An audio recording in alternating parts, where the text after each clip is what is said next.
प्रिय दर्शकों, हमारे चैनल में आप सभी का स्वागत है। कृपया हमारे चैनल को लाइक, शेयर, सब्सक्राइब अवश्य करें। धन्यवाद। रिमिकी झिमिकी दायो म्याहन बारिश यार म्याहन बारिश केस नाही अंगना बाटोरु पातर धनिया अर केस नाही अंगना बाटोरु पातर धनिया कैसे के अंगना बाटोरी पारदेसिया बाटोरी पारदेसिया अर तारा लोरैला हंगा हमार पारदेसिया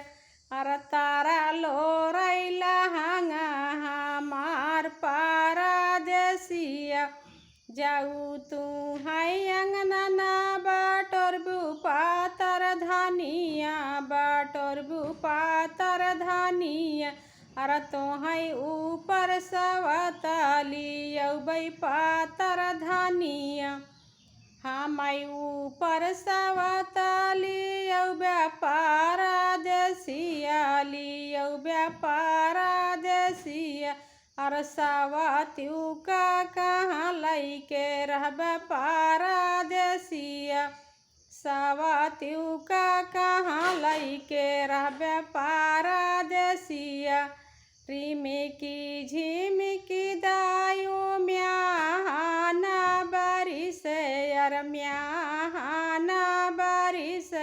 अर केस नाही अंगना बाटोरु पातर धनिया अर केस नाही अंगना बाटोरु पातर धनिया अर सवत्यू का भेजबै जिला जामपुर खानवा जिला